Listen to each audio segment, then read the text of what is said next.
Welcome back to They Did What? Your source for the internet's craziest, most entertaining stories, where I go over them, analyze them, and most certainly make fun of them. Today, or in this case tonight, we're covering part 2 to the story I covered earlier, all about the husband who thought everything was wonderful in his marriage until a lot of suspicious activity started happening. One being that his wife came home from work one day, late, and she claimed that she got mugged. Bruises and everything, but it turned out something completely different happened. On top of the fact that she was selling him on this story for months, that she had to stay late for work on Saturdays, and eventually he finds out through a confession from her lover that she was having an affair.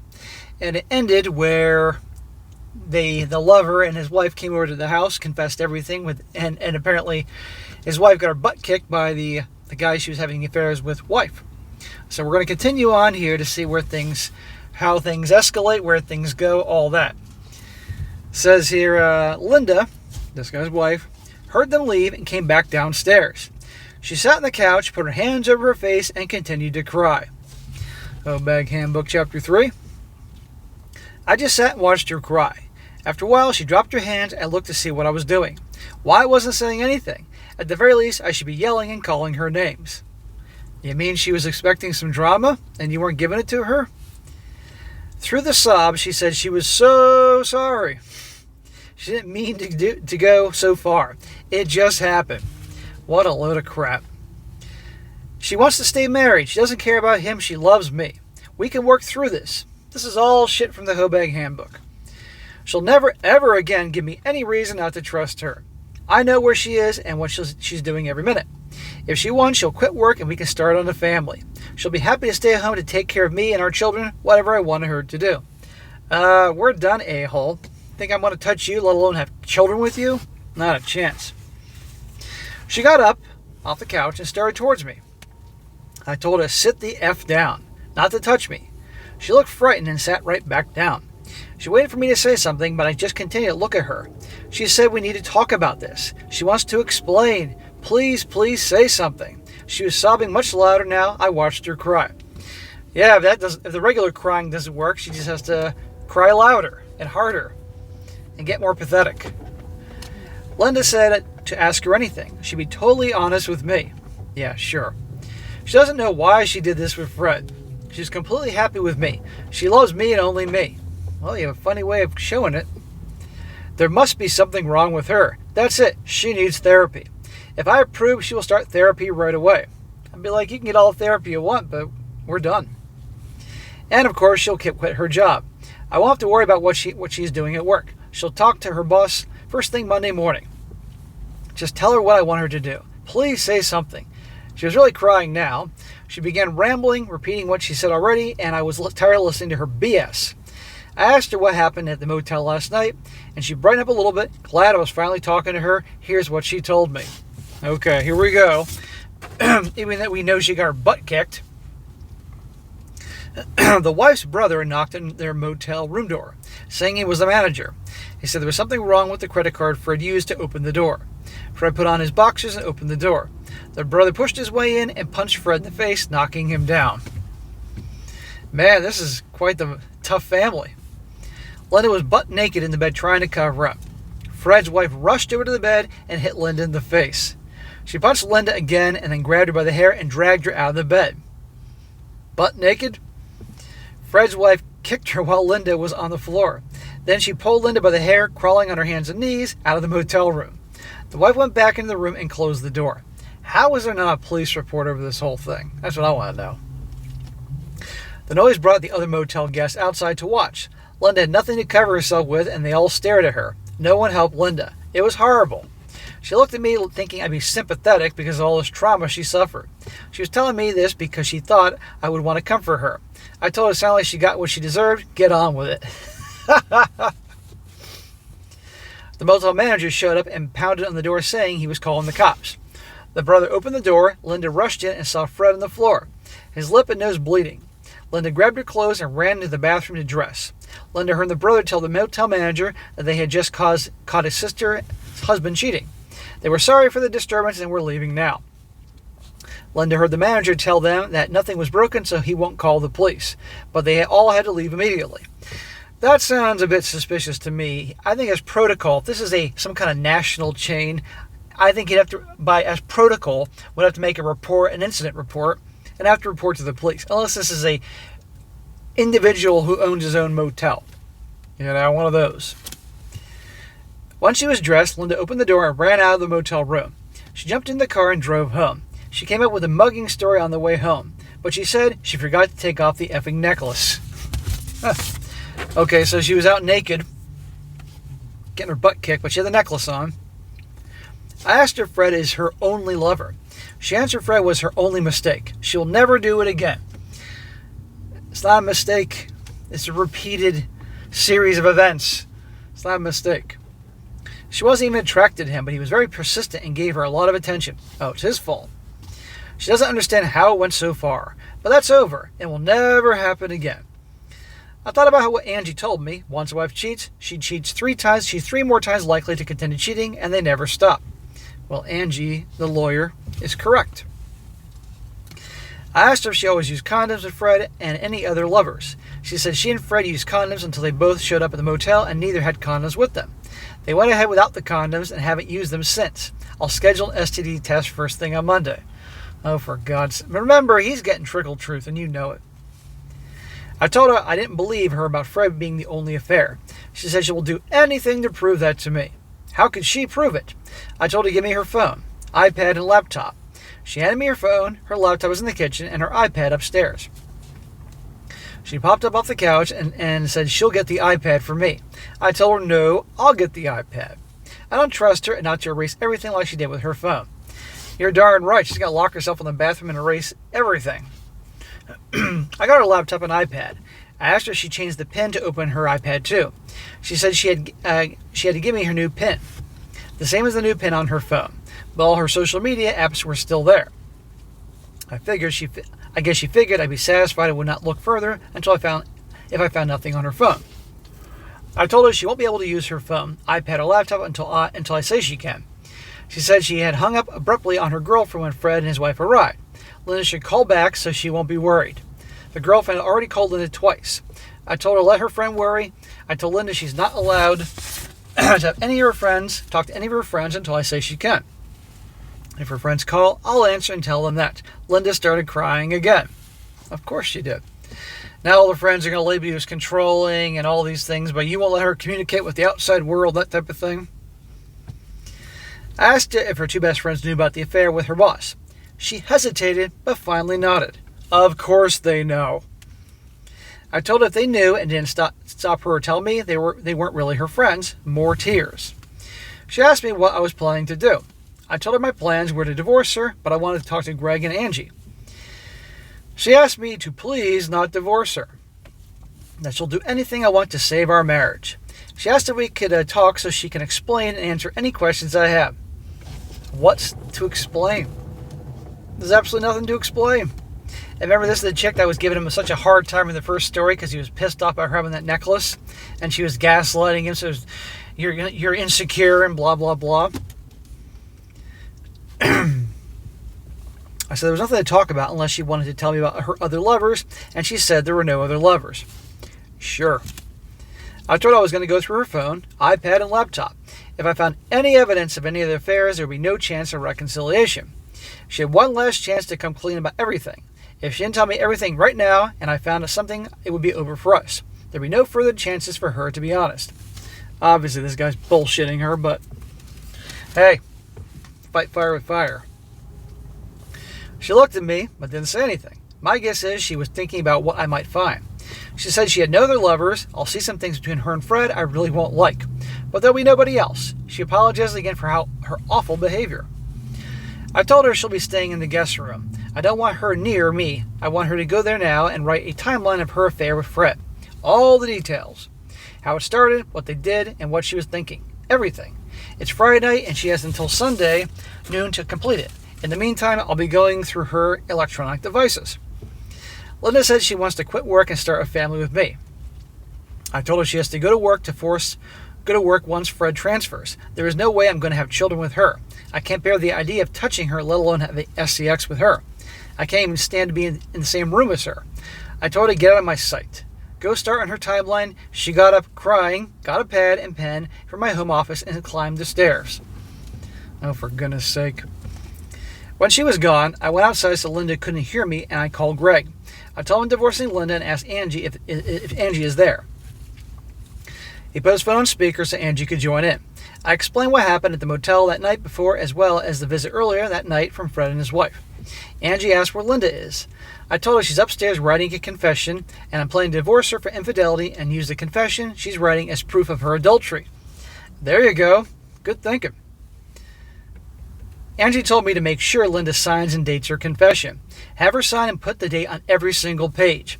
It will make it harder for her to deny she wrote it later, and she will deny it later. This is a great idea. Take some notes, guys, for you guys out there that are married or think you might do it one day. Full confession, and she has to sign and date it. I asked Angie if there's a problem taking me on as a client. Angie said no. She hasn't talked to Linda about our situation or about representing her. There is no conflict. Can I meet at her office Monday morning? I'll bring Linda's confession, anything else I find about her infidelity, my financials, and information about our assets. Start thinking about what I want in the divorce. I told Angie there's nothing to think about. I don't want Linda to get anything, and I want her gone from my house as soon as she's finished with writing the confession. How do I do that? Well, she's going to get something. There's likely no way around that. Angie said, do not get into a fight with Linda. Don't give her any excuse to call the cops. Just ask her to leave. Tell her I need space to think about what to do. If Linda wants to save the marriage, she has to leave me be for a while. No force. We have to be able to say that Linda, under her own free will, left. When she's gone, get the locks changed and ghost her. Angie will contact Linda to tell her we're divorcing and she needs a lawyer. Angie will be Linda's only proof of contact from this point on. Make sure Linda has her phone when she leaves. I thanked Angie and told her I'll see her on Monday. Before we got off the phone, I asked them how to get to the SSM, the channels they recommended. And that's how you started watching me, huh? I went back inside and opened Linda's iPad. I started with her emails. There were work emails between her and Fred, but nothing about their affair. I just opened Instagram when Linda came back downstairs. She was wearing a t-shirt and panties, her usual sleeping attire. I'd be like, bitch, get back upstairs. You're not done writing yet. Her eyes were red and she looked like 10 years older than her 31 years. She said she thought about it and wanted us to begin our life together with full and complete honesty. Thinking about what to write, she was appalled at her behavior. I will find the details of her timeline very hard to read. Providing the details will just make things worse, I told her there's nothing that can make things worse. There's no way she wrote everything down in like an hour. She said she understands, she'll be completely honest with me, but I have to promise not to get mad at her and swear I won't divorce her when I do that. No problem, fingers crossed behind his back. I told her I can make no such promises, but the only way I can see to get through this is if I know everything. Part of my decision about whether or not to stay married depended on how honest and thorough I found her timeline. I told her I don't want to talk until she's finished writing. Stay in her room as much as possible. She asked if she could use her laptop to write up. I said, no, I need her laptop. It's like he's grounding a child, but then again, she behaves like a child.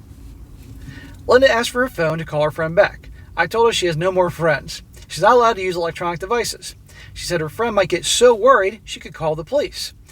I didn't want the police to arrive and might find my wife beaten up and crying. Too much to explain. I gave her the phone and told her to keep the call short. She called and told her friend she was fine but couldn't talk right now. She'll try her tomorrow. She has to get off. Bye. Linda hung up and gave me back her phone. I told her I'd forgotten to take her iWatch. Give me that too. She did, and I told her to get back to writing, and she left for her room. This is why I call this channel They Did What? So I opened her Instagram DMs. It was all there. How much Linda and Fred loved each other, times and places to meet, what to tell me and Fred's wife about where they were. Fred thought his wife was getting suspicious. Linda said I was clueless. There were a lot of spicy details in her DMs about what they were going to do and what they wanted to do. And lots of compliments about the other's body parts. How this tasted and that tasted. Oh, that was nice. How good they made each other feel. And there were some DMs about Linda and Fred telling their spouses they want a divorce. Then there were the DMs from last Monday after Linda and I had the fight about the necklace. It was Fred's idea to have Linda apologize to me and tell me that she had straightened Fred out about the relationship. They told her to hide the necklace from me and tell me she gave it back to Fred. Just wear his necklace at work when she and Fred were together. Fred wanted everyone at work to see Linda wearing Fred's necklace. Linda said she wanted that too. So everybody at work knows that you're both a bunch of cheaters and scumbags. Do you think anybody at work's going to respect you or trust you doing that? I mean, really? Fred told Linda she should admit that she had become too close to Fred at work. I already knew that, so don't deny it. Of course, don't tell me they're just hooking up. Just that Fred believes there's more to the relationship than friendship. She should tell me she understood now that having a close male friend is wrong. Tell me she's talked to Fred and he agreed the relationship will be completely professional from now on. No more personal interactions. She has to convince me that Fred will no longer be anything more than a coworker, say anything she needs to say until she's sure I believe it. They need me to stop thinking about her and Fred. These are all things he was telling her in the DMs. Linda's followed Fred's instructions to the letter, and I believed every single lie. Well, I didn't believe it when I heard it. After her apology to me Tuesday night, Linda DMs to Fred work about how clever Fred is. His idea about convincing me that she set Fred straight about the relationship was genius. I believed every word. I will no longer bother her about Fred. They can continue without worrying about me. Are she and Fred still meeting at the motel Thursday night after work? Yes. I changed the PIN and shut off facial recognition so only I can open her iPad. I'll be keeping it to show Angie and use it in the divorce. Very smart, my man. And by the way, I'm sorry you're going through this shit, but I'm glad you have Angie to help you and give you good advice. And you're handling this whole thing quite well. The remainder of the weekend, I avoided Linda as much as I could and watched your videos. Lots of videos. When Linda asked about meals, I told her we would not be eating together. She should eat and get back to work. I'll do my own thing. On Sunday morning, she came down with a bunch of papers and told me she's finished her timeline. But what she wrote is so horrible, I shouldn't read it. We should just throw it all away. We should talk about what she needs to do now and show me how much she loves me. Yeah, well, you've shown me how much you love me. I don't need you to show me anymore. Then we should talk about the future. Nothing good will come of rehashing the past. What a steaming pile of crap. Her perception of you is that you're so weak, you'll just take her back. I told her I wanted her to sign and date every single page. This really alarmed her. Why did she need to do that? I told her I wanted her to own completely what she wrote. It's her story. She should put her name to it. She asked if I was going to use this in the divorce. I told her right now I just wanted to read what she wrote. If she doesn't want to sign her timeline and give it to me, she can leave now. She'll hear from my attorney. Her choice, and she signed and dated every page. It's like a lease agreement or a contract when you sign and date every single page. There's a reason they have you do that. She sat and watched while I read her confession. It's fairly long with a lot of self-justification, excuses, and feigned confusion about what she was doing. Of course. I'll just summarize and skip her nonsense excuses. Linda wrote that Fred started flirting with her over 1 year ago, almost as soon as Linda transferred into her current job. After a while, Linda started flirting back. A little something to do at work besides dealing with customers. Fred was naughty and it was just innocent fun. Yeah, back to that innocent flirting thing. Then Fred began to ask her advice about his personal life, especially about his marital problems. Linda wrote that she may have also mentioned to Fred some of the irritating things I did. May have mentioned. But that was only so Fred would understand his problems weren't all the unique for married couples. They started eating lunch alone together for these talks, but the lunches almost always evolved into more flirting with more S-word undertone. Linda was excited by Fred's attention. He seemed to notice everything about her. What I tell you about attention and validation, and now she's past 30, so it's even more needed by her. She dressed up for Fred and loved to hear him compliment her on her looks and outfits. She knew some of his compliments were inappropriate, but she loved the attention. There were younger girls in the office, but Fred seemed to only have eyes for Linda. A real ego boost and turn on. Fred thought Linda was hotter than some of the 20-somethings. What a load of crap. He's just she's the low-hanging fruit compared to the 20-somethings, and he's telling her exactly what she wants to hear. I guarantee you Fred's banging a lot of these different women in this office. Come on. They hugged for the first time after Linda got her raise. She'd followed Fred's advice about how to approach their boss, and it worked. Linda was so happy, she gave Fred a big hug to thank him. She gave him a lot more to thank him. From that point on, they hugged at least once a day. Oh, for God's sakes. All innocent. Linda considered Fred just her work friend. Their first kiss was when Fred pecked her on the lips during a hug. A kiss became part of their daily hugs. What is this fucking junior high shit? and not to mention trickle truth here. But now they had to find a place no one could see them. Linda didn't mind some gossip about her and Fred. It was exciting to be the center of attention in his office. Attention and validation. So many work environments are like freaking high school, I kid you not. She enjoyed the teasing, amused looks, and jealousy of her coworkers. It made her feel alive. But too much gossip was dangerous. Linda didn't want anyone to see them kissing. If they got back to their spouses, they could probably convince their spouses that a hug was innocent, not kissing. And trying to hide what they were doing from coworkers added to the excitement. 4 months back, Fred suggested that it might be fun if Fred and Linda pretended they were single and went out for drinks together. Just drinks, just as friends, nothing more. Sure. They both take off their wedding rings and act like they were on a date. Linda said no, but Fred insisted. It was just some innocent play acting. Notice as always Fred escalating this. It's not her fault, she's just the innocent victim here. Even if it wasn't real, it'd be exciting to be on the first date after all these years of being married. Linda finally agreed to go. Just one drink and then home. One drink then home sounds like an SSM date. Linda got all dressed up and they took off their rings and met at a bar near work. Linda said it was very exciting. It was like being single again and they had more than one drink. Shocker. Meeting for drinks became a weekly thing. She always dressed up and always took off their rings. Their days quickly evolved into weekly dinners. After these dinners, Linda and Fred would always kiss goodbye. Just a peck on the lips. After about a week of this, Fred grabbed Linda when they were walking to their cars and gave her a long, passionate kiss. Fred told Linda that she was the most beautiful girl in the world, and this dumb twit believed it. He was in love with her, blah, blah, blah. Linda left Fred without returning his declaration of love. The next day, Linda told Fred things have gone too far. They could not continue whatever has been between the two of them. Oh, well, she's the hero now. From now on, they would act professionally. No more dates, fake or otherwise. No more kissing and hugging. They would only interact about work things from now on. The break lasted only about a week. Fred told Linda that he had to show her something. He led her into an empty office, took her in his arms, and they passionately made out. It was so exciting. All Linda could think about was some coworker coming in and seeing them kissing.